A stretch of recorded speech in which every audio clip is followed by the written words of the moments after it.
Chapter 10 of our book is called The Cross. And in this chapter, the High King of Heaven sent His only Son to earth to die for the rebellious race. Now let me say that again. The High King of Heaven sent His only Son to earth to die for the rebellious race. This is backwards. The pagan gods demand parents sacrifice their children to the gods. Bob and I had a distinct pleasure of taking our wives and visiting the great Inca capital of Machu Picchu in Peru. It's an incredible city, a testimony to both the engineering and architectural ability of the indigenous peoples in South America. And while we were having a tour of this great Inca capital, our tour guide took us to an altar, a slab of stone overlooking the valley below. And she said, "This is the place where the Inca gods demand that parents sacrifice their children to the gods. So you are to sacrifice your strongest son or your most beautiful daughter." We all know from the Old Testament the god Molech demanded child sacrifice. Throughout history, the pagan gods have demanded the sacrifice of children to the gods. In our own generation, we serve and worship a pagan god. This god is called the god of convenience. And we bow at the altar of convenience and sacrifice over 1 million babies every year in the United States alone before they're born. Because it's not convenient to have a child at this point in my life. So it's not just the ancient Incas. The modern world has its pagan gods that demand the sacrifice of children as well. But in the midst of this context, the Bible has a message. The God of heaven sent His only Son to earth to die for pagans. He sent His only Son to earth to die for you and I. While we were yet sinners, Christ died. What kind of a God is this? What kind of a God would do such a thing? This is an incredible God.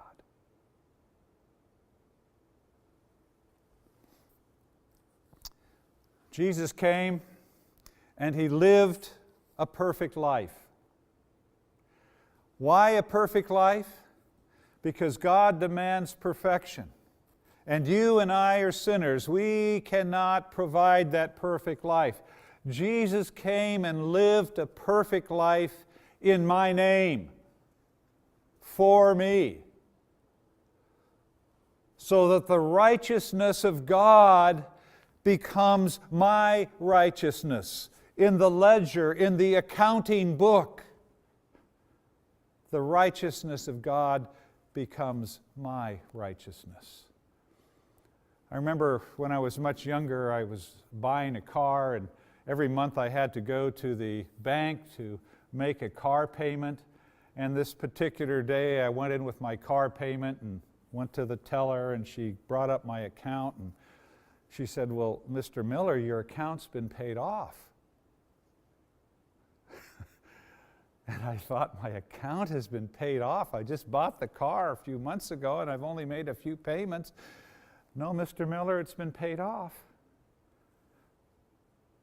And all of a sudden I realized that God made the payment for me. Jesus lived the perfect life for me.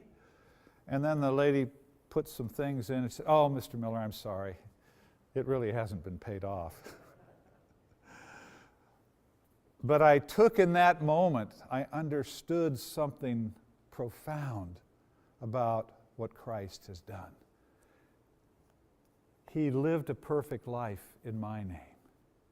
And then He died the death that I deserved. He died on the cross the death that I deserved. This is the good news. Christ lived for me, and He died for me.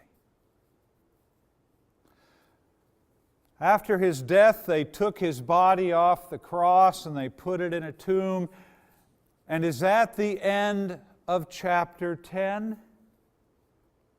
No. If it were the end of the chapter, it would be the end of the story. But at the end of the chapter, Christ rose from the dead. And all history was transformed. Up until this moment in history, death always won. If you died, it was over. You were dead. Christ conquering death, Christ rising from the dead, marked a turning point, an epic turning point in all of human history. Death lost, life won, and history will never be the same.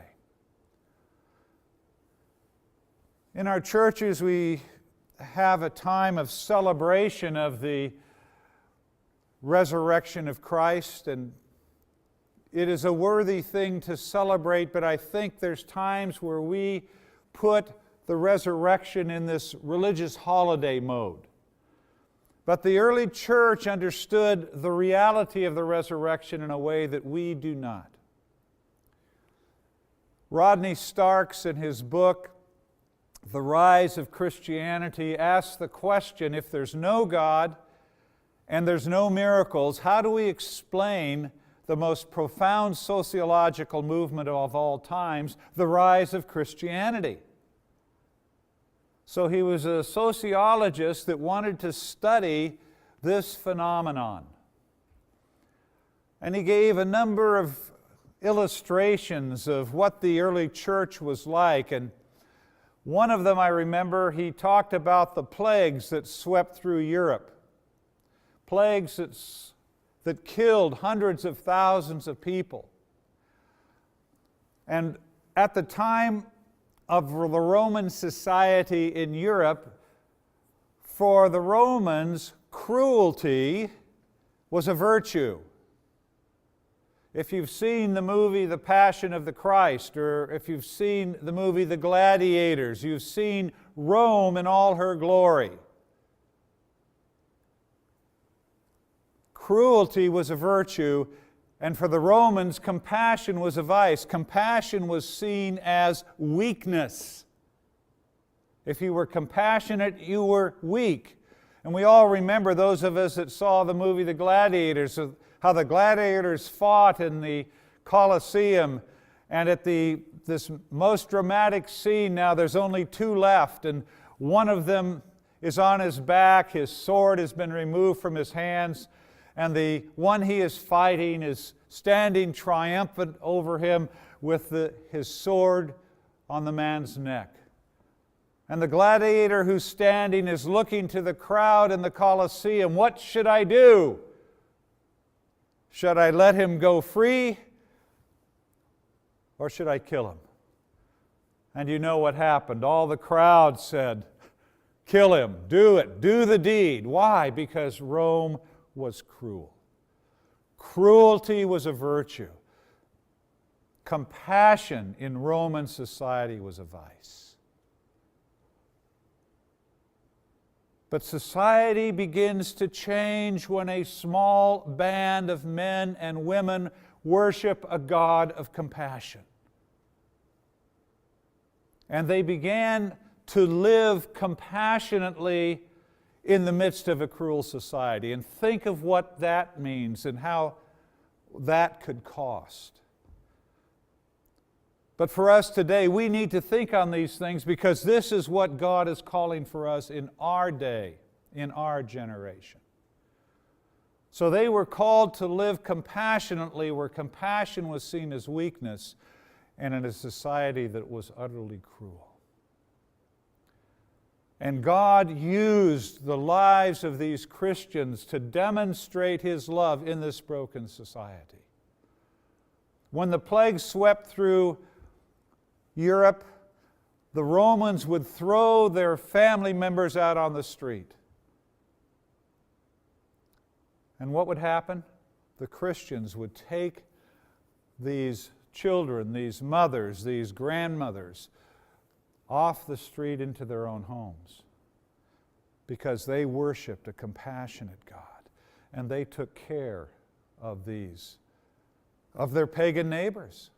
They loved them. They demonstrated the love of God to their pagan neighbors, and they did it in ways that cost something because many of these Christians caught the plague from their pagan neighbors and died. And many of the pagan neighbors survived the plague because of the demonstration of the love of God coming from these Christians.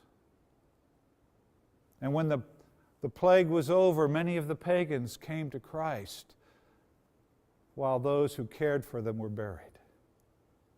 How could these Christians do this? Because they understood the resurrection. It wasn't just a religious holiday. They understood that when Christ conquered death, all of history was transformed. And now they could live lives that did not fear death. What are you afraid of? What fears do you have that keep you from following what God might be calling you